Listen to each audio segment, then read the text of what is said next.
What's going on? What's going on? Brutus here, bringing you Champions War League Round 4 War Recap, OneHive versus ByeForever. Let's get right into it. Breakdown was 4 Town Hall 11s, and about, I want to say it was 11 Town Hall 10s, and then the rest are 9s. Came down to, the dip game, as it always does in Town Hall 10s. Respect out to ByeForever. The bases were extremely difficult. All the way down. I mean, nice bases, especially Town Hall 9s, and actually 10s as well. Really impressive base design team. Funky bases to hit. A really interesting war. And so both sides struggles accordingly. And for that, no walk away, no blowout at all. It was difficult, both sides. For the Town Hall 11 game, which most people want to know, I believe it was both sides had equal dip fails, and both sides only had, I think, 2 or 1 successful dip. But with that out of the way, ByeForever did clear the top 4, double the top 4 of Town Hall 11s on our side. They cleared all the Town Hall 11s, except they cleared, I think, just 1, actually. No, 2. They cleared 2 Town Hall 11s, but both of them were Town Hall 11 dips. So there's their 2 of 8. And then they cleared all the 9s. And then for OneHive, we doubled the top 11s. And then we cleared, I think it was just 2 more extra Town Hall 11s than they did. This was a dip, this was a dip, but this was a 10 on 10, this was a 10 on 10, and that was a 10 on 10. So we had 3 extra. That was the difference maker right there. So yeah, very close war. And this here took 4 hits to bring down. I'll bring that in a take down a Town Hall 10 video. And this one will show in the replays as well. So good stuff. I mean, here's the war results. Hold on, review map. 20 to 17, it's 3 stars out of 30 opportunities, 30 bases. There's the rest of that total destruction. All right, let's get right into the replays then. Let's starting at the very top. Let's go with, it's a great way to start if you ask me. ASAP Aussie. This is a fresh hit. 10v10. Not exactly a max Town Hall Town Hall defense, but it's pretty close. I mean, archer towers are not there, mortars are not there, and bows are not there, but the cannons are, which hurt a ton. And the Infernal Towers are, God, I can't remember. I think they're these are level 3. I can't really tell anymore by first sight. Tells you how often I play with my 10. Nice queen walk here. Watch what his queen gets out of this. This is such a beautiful attack. 1 wizard for the funnel, right? The timing of which that he did this attack was just mind-blowing. So the queen steps up. Look how she basically is taking about 42 or 50 DPS unhealable, right? It's like a level 7 archer tower, or Town Hall 7 archer tower. Baby dragon up top, starting the other part of the funnel. Takes out the Infernal and then gets healed back up so that she can take the next 2-point engagement, and the queen uses the ability. Now she's fully healthy, but when the ability was used, the giant sneaks in there and does additional tanking for her, but primarily was to lure the CC. Takes that out, takes it like a champ up against Baby Dragon Valk combo. Then steps up into the AQ, gets that while she's wins that engagement. The jump lets in, already started on his hogs. The jump let in both sides, both his royals and his bowler golem combination. Hogs were early, heal goes down, perfect timing where they get damaged, and then from the splash, and then the moment that they heal up, within less than a second and a half, it goes down, and then they're standing in the heal, and then fully healthy coming out of the gate. All the spells used, minions on the trash ring to go around. Just a perfectly timed attack for a fresh hit. Well, I guess it wasn't perfect. It's close to perfect as you can. Excuse me. With piggies going flying at the end, I believe it peters out just a little bit. But he's got a near fully healthy BK. and the queen as well, the trail. These bowlers will be picked off because the skip won't exactly get it. We'll go to ×2. That was a really nice queen walk hobo, if I should say so myself. That was brilliant, if you ask me. Really like that. We'll go to ×4 because it is a 3. All right, let's go down to the next one. I could have sworn it was Fabian is who I was going to get. I don't know why I was crossing this off. You know, yeah, let's just show Fabians, because I was going to put Fabians in a perfectly imperfect video because it doesn't go according to plan, but we'll just talk about it here. So this is a cleanup attack. This is the second attempt on it. Go to ×2 because it starts at the bottom. Archers, archer on the bottom here. 2 archers. All right. Actually, we'll go to, yep. Archers and minions to start the funnel on the right. We'll go to ×2 just because there's a lot to get through, and 2, I actually need to call out the difference maker here. It's clear what he's trying to walk down to, and walks take a while. We've seen them all. So he'll keep walking down here.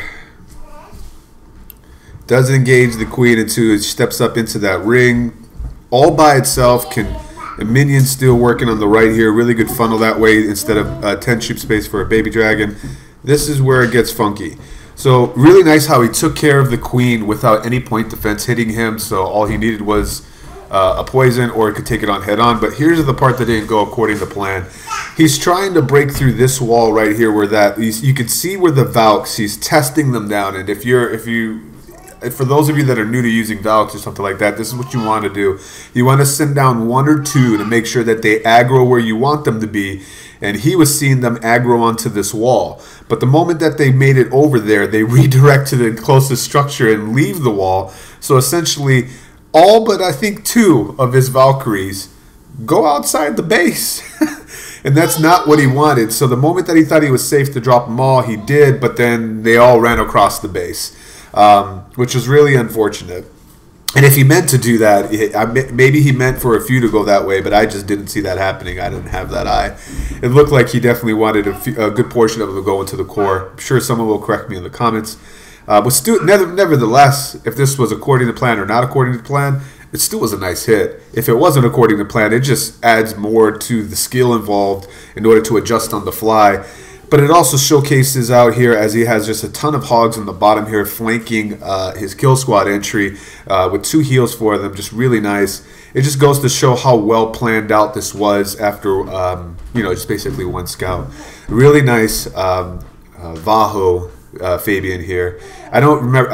It's a true Vaho too. There was, if you guys didn't notice the army, there wasn't any... I don't believe there was any bowlers in his army's composition. It was just more hoggies in the CC. So you're a true Vaho at Town Hall 10. Really nice stuff. We'll get out of here. And then we'll go down to number 17, Dwahrve. This is the one that I actually failed on for my first attack. Did a stoned hobo.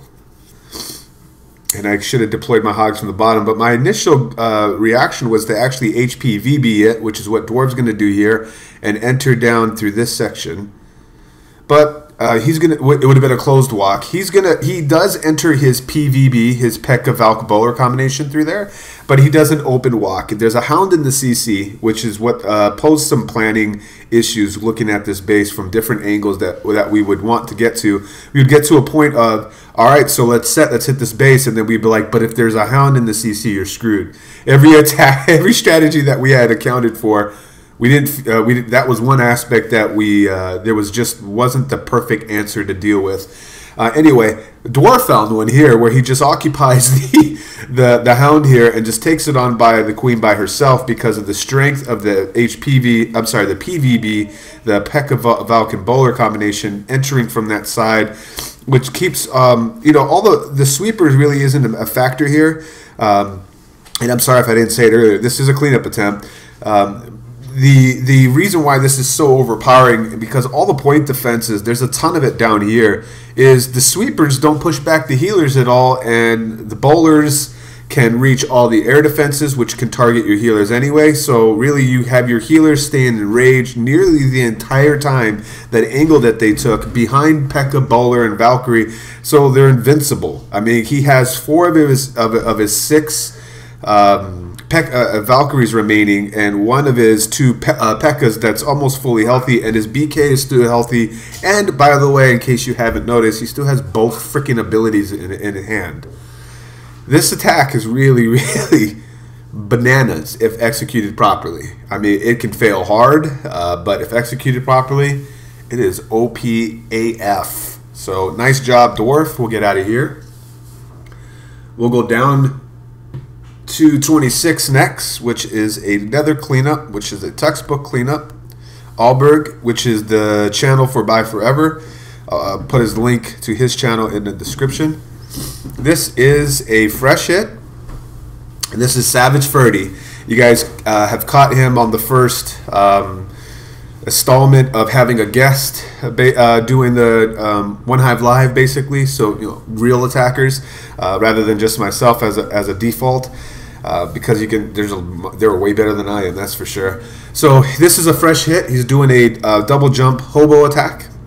It's not stone though, and that's what I thought was clever about this. Fresh hit on this base. He uses 2 golems, so shattered approach, but he brings more healers forward as well. You know, a typical double jump stone hobo army has about 18 hogs with 3 golems.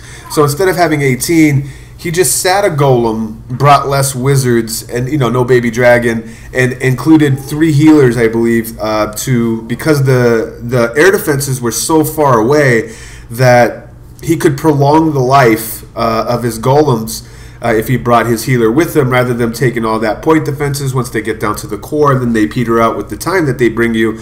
This just brings him almost an infinite amount of time as long as those healers stay up behind the golems. And when they go down, because it'll happen with enough concentrated defense on them, then there's a likelihood that they'll switch off to a royal like a queen, and that's what he really uses flawlessly. I really like how he uses this. Something that I'm still trying to perfect. I've seen it fail on his side quite often as well, so it's not like, it just tells you how difficult it is to pull off, especially in a war. And a fresh hit on this base, which was a very interesting design. Holds off on his hogs here. That bow is left over. The bow is going to pick off the hogs. Healers are out of the picture now, but he still had and no queen ability. So with the queen, with the bow on the queen, that was just, she's basically taken for these hogs. That's just enough. And then when she steps out of range of that bow, really fortunate. But I think that the Archer Queen would have survived anyway. There was enough life of health left on her, and the hogs would have ended up getting to her, getting to the bow rather. So really nice, fresh hit, double jump, hobo attack here with it, which had, oh wow, queen charge with that. Look at that army comp. Good lord, nice job, man. For the last, actually that was a fresh hit. For this one, let's look at a cleanup at a hog swarm, and then we'll call it a video. I got my numbers messed up. That was actually Savage. That was the one I wanted to show, but I needed to show. God, it was Jake the Rake. I think I wrote down his number and didn't actually write down what base it was. This one. Sorry about that. Yeah, Jake. This is a cleanup attack. We know that there's a hound in the CC, and so what he's going to utilize for that is he's going to basically ignore it. Once he gets the CC, once he gets the royals dealt with, he doesn't want to pop the CC at all. We'll put the ring on that so you can see how he does that. Just take care of the royals and then send in 46 hogs, 4 heals. Why not? You want to know how to exploit a hound in the CC. There was a lot of them in this war, and they posed an issue. I will definitely say it. Even when I was planning, I forgot to always remind myself, you know, it could be a hound in the CC or a golem. You know, I never know, and there should keep you guessing like that. But yeah, it really impacted a lot of army strategies. Like basically. Attacks that I saw, myself included, would have been 3s if it wasn't for the hound. It was enough time wrecker, separating of your queen from your golems, and so structures don't go down the way that they're supposed to. But the only downside to having a hound in the CC is an attack like this, where you have a very skilled attacker like Jake the Rake that knows how to deal with the hound in the CC, and at this point he's just basically ignoring it. So the hound gets to watch as all the hogs demolish his base, and there's nothing he can do about it. Go to ×2. I mean, that was the perfect attack strategy for this base, given what was in the CC. Obviously, that would not have worked with the baby dragon, Valkyrie combo, basically anything else. Like even that would work with a golem, but wouldn't work with anything else. But the attack that was done before this probably would have cleared if it was anything else too. Really nice job, Jake the Rake. That'll do it for this recap video. Respect out to ByeForever. Don't forget to check the description. I will put Alberg's channel in the description, as well as the ByeForever podcast. They're really good stuff there. Respect out to their guys. Good luck to week 5 to you guys as well. Once again, that'll do it for Brutus. Reminding you, you got to be better than a double, and I'll check you next time.